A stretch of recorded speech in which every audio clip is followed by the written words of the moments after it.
હકાબાની ધમાલ, હકાબાની ધમાલ, હકાબાની ધમાલ, હકાબાની ધમાલ. હવે મજા આવી જાય છે. આજ મને સંતો સામે બેઠા છે. બાપુ આ એક સત્યગત છે. મહેન્દ્રનંદગીરી બાપુ અમે જમવા બેઠા. તો જમવા બેઠા એટલે જમવાનું આવી ગયું. પછી બાપુને સંતોને એવું હોય ને કંઈક આમ પાણી મંત્ર બોલતા હતા બાપુ. મેં બાપુ શું કરો? એ કે બેટા મંત્ર બોલું. મને કે તારે નથી બોલવા? મેં કીધું ના.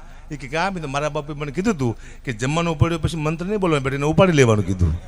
મંત્ર ક્યારે બોલે? જેથી ખાવાનું ન હોય તારે કે આવું પડ્યું. મંત્ર તો પ્રાપ્ત કરવાની વસ્તુ છે, ન હોય તો પ્રાપ્ત થાય. અન્ન છે તમે ઉપાડી લો કીધું. હવે બાપુ કલાકારની અમારે એવી તકલીફ થઈ છે, અમે કંઈક પ્રોગ્રામ અમારો નક્કી થયો હોય, કોઈ રાખ્યો હોય પ્રોગ્રામ, અને અમે એમ કહી કે અમે નહીં આવી શકી. કેમ? કે અમારા માસી મરી ગયા છે. ન ચાલે, બોલ વાગી જશે, આવું જ પડે, પૈસા એડવાન્સ આપી દીધા છે, આવું જ પડશે, કેમ ન આવો? અને જો એમના માસી મરી જાય તો કે પ્રોગ્રામ કેન્સલ. ને કે માસી તો બેને હરખા હોવા જોઈએ. એના માસી ને અમારા માસી રાશિ આવું કેવું? માસી હરખા જ હોવા જોઈએ. દુઃખની વાત છે, મારે કરવી પડશે. હા, આવું થઈ રહ્યું છે કંઈક. એટલે જાજો ટાઈમ નથી લો બાપુ મારે, કારણ કે ઘણા ટાઈમથી મેં એક ગીત મારું છે બાપુ, 2 લાઈન સંભળાવું. ઘણા ટાઈમથી ગાયું નથી, કારણ કે મોગલ, ચીંડવાવાળી, ઓખાવાળી, ભગડવાળી 4 ધામ છે મોગલના, ગોરવૈયાળીથી લઈને. આજ બધા અમારા જિગ્નેશભાઈ, જેડી, અજીતભાઈ, લખનભાઈ, અમારા બિરજુ બારોટ, એને તાળીના ગળાથી વધાવો. અદ્ભુત ભજન ગાયા. દેવરાજભાઈ ગઢવી અમારો, અને સુખદેવભાઈ ગઢવી છે સંચાલન, અને દર અમાસે સંચાલન આજ કરે છે, કોઈ કરી ન શકતું. સુખદેવભાઈને એકવાર જોરદાર તાળીના ગળાથી વધાવો, અને શૂટ બૂટમાં જ આવે છે. હા, બહુ સારા વ્યક્તિ છે ને ગેરંટી હું આપું છું આજનો દિવસની. મારા મિત્ર છે એ મને કે પહેલી વાર અમે મળ્યા ને બાપુ, મને કે કુપા તમે મારા ભાણે જ થાવ. તો હું ને મામા કહેવા માંડ્યો. એમનું અમે હગું નીકળ્યું. 2 મહિના મામા કીધા પછી કે હારો લોચો વાગ્યો કા કે હું તમારો ભાણે જ થઉં છું. તે હું એને ભાણે જ કહેવા માંડ્યો. 2 મહિને આવ્યું. મને કે મારા બાઈ એમ કીધું છે કુપા કે આપણે બે ભયું થઈ નક્કી કરો, આપણે શીખો 2 માંથી. આપણે એના શીખ નથી, આપણે શું થયા આપણને ખબર નથી. આવું થાય કા, દુઃખની વાત છે, પણ મારે કરવી પડશે. અને મારી સાથે મારા મિત્ર ભરતસિંહ આવ્યા છે. એ મારે બાપુ 24 કલાક રહે છે. શું કરવા? મારે કંઈક માથાકૂટ થાય તો મારે નીચે ઉતરાય. ભરતસિંહ બાપુ ઉતરે. ઉતરો, જાઓ, થઈ જાઓ પાડીઓ. આ રાજપૂતના દાખલા છે, ગઢવી માટે મરી જવાના, આમાં કંઈ મોટી વાત છે નહીં, મરી જાઓ. ભરતસિંહની બીક લાગે, આપણે પાડીઓ મારા દીકરો કરાવશે ખરો. હા, જેડી છે, હા બધા જિગ્નેશ સાહેબ જેડી છે અમારો, એ રાજપૂત છે. મરી જ જાઓ, શું તારે ના ઇતિહાસ થાય છે જેડી. લખશું અમે કે અમારી માટે તમે કંઈક કર્યું. અમે ભલે કંઈ ન કર્યું હોય, તમે તો કંઈક કર્યું. દુઃખની વાત છે, આપણે મારે કરવું પડશે. બધાને નક્કી કર્યું લોકોએ કે અકાબા આવે એટલે દાંત જ કાઢવા. ને કે મારો ચહેરો વીરસનો છે, હાસ્યરસનો છે જ નહીં. હું મને ખુદને ખબર છે, પણ કરું શું હાસ્યરસ. પણ માતાની કૃપા એ છે કે લોકોના ચહેરામાંથી મુસ્કાન લાવું છું. આ મારી માતે માની કૃપા છે કે લોકોને હસાવું છું. અને જ્યારે તમે બધા હસતા હોય, સંતો મસ્તો હસતા હોય બધા, ત્યારે મને એમ લાગે કે હું ભગવાનને હસાવી રહ્યો છું. તમે મારી માટે ભગવાન છો, એ પાકા પાયા છે. તમે છો તો હું છું, હું છું તમે નથી. પાછા બોલો, તમે છો તો હું છું, તમારા હિસાબે હાલે છે. હકાબા ગઢવી કલાકાર છે. હજી માતાજીને સામે બેઠો, મને ખબર હું કલાકાર છું. આ તમે કહો ત્યારે મને ખબર પડે છે. હું તો હજી ગમે આ ઝૂંપડપટ્ટીમાં નીકળ્યો બાપુ, મને કોઈ એમ કે મારે ફોટો પડાવો એટલે મારી ગાડી ઊભી રહે, છોકરાને મારી ગાડીમાં બેસીને ફોટો પડાવો. કારણ કે એને મારા જેવો સમજુ કે આપણે આ લેવલમાં જતા.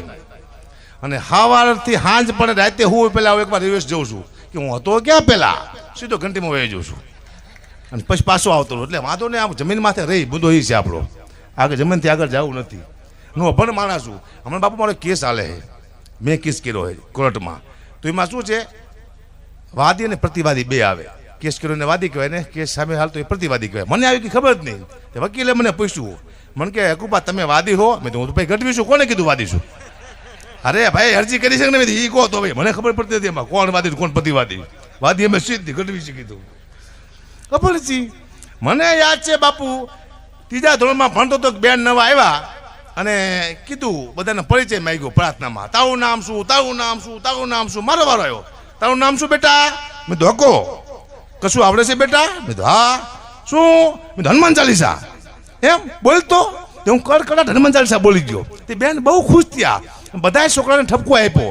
જો આ ગઢવીનો છોકરો કેટલો હોશિયાર છે, આખા હનુમાન ચાલીસા કડકડાટ બોલી ગયો, શીખવાની પાય હતી. આવું બેન બેઠા. પછી પ્રાર્થના પૂરી થઈ, પછી ક્લાસમાં બેન આવ્યો ને મારી માથે હાથ મૂક્યો. મને કે બેટા દાખલા આવડે છે? મેં કીધું ના, મને એક લાફો માર્યો. સાલા નકરા હનુમાન ચાલીસા વાંચે છે કે? બીજું મેં હું ગઢવી છું, અમે દાખલા ગણવા નહીં, દાખલા દેવા આવ્યા દુનિયામાં. રામ ના હોય, કૃષ્ણ ના હોય, સંતો ના હોય, મંતો ના, રાણા પ્રતાપ ના હોય, શિવાજી. અમે દાખલા દેવાની કોમસી ગણવાની નથી આવડતા દાખલા. બોલો હજી મને મારા બાપુનો દાખલા આવડે. અને આ સ્ટેજમાંથી અમે બધા જોક્સ બંધ કરી નાખ્યા. સમય બદલી ગયો છે, પૂરું થઈ ગયું છે.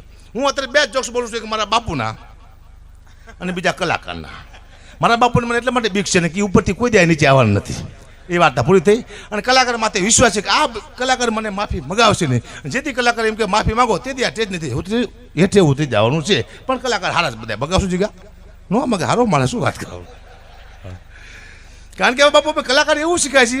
અમે એમ કહીજો ગમે આજે ને પ્રોગ્રામ એટલે કહી કે સાહેબ અમે તમને આનંદ કરવા માટે આવ્યા છીએ. ના બાપા ના, ધંધો કરવા આવ્યા છીએ. આનંદ તો ઘરે ન કરાય, શું લેવાય? ધંધો. ખોટી વાત જ નહીં કરવાની, ધંધો કરવા જ આવ્યા છીએ. આનંદ શું લેવા કરે?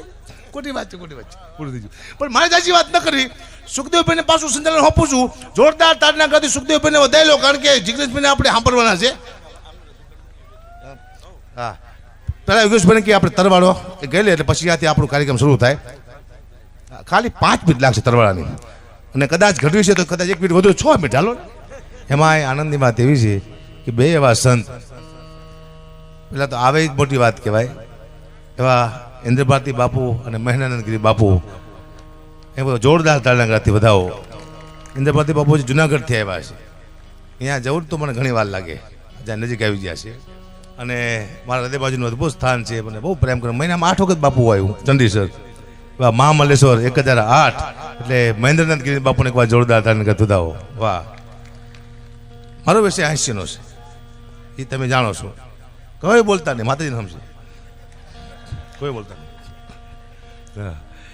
પણ આજે મારો પરમ મિત્ર જિગ્નેશભાઈ કવિરાજ, એને જ્યારે ઓપરેશન કરાવ્યું પગનું, અમને મળવા ગયો ખબર કાઢવા, તારે વાત થઈ. બધું પગ મટે એટલે તરત આપણે મોગલમાં એ તો કે ચોક્કસ તરત દિલીપસિંહને ફોન કર્યો જિગ્નેશભાઈ, અને કે 10 તારીખ હું મારે લખાવી દઉં છું કે હું અમારા દિવસ ચોક્કસ આવીશ. જોરદાર તાળના જિગ્નેશભાઈને વધાવો.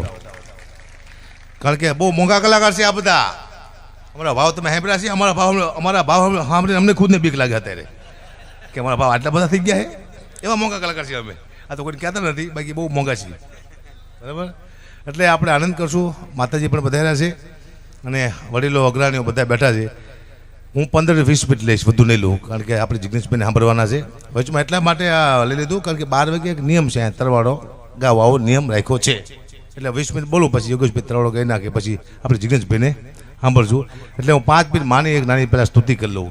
હું જે સ્તુતિ કરીશ એમાં તમને કોઈને ખબર નહીં પડે, કારણ કે મને ખુદને ખબર ન પડતી, તમને પડશે જ નહીં.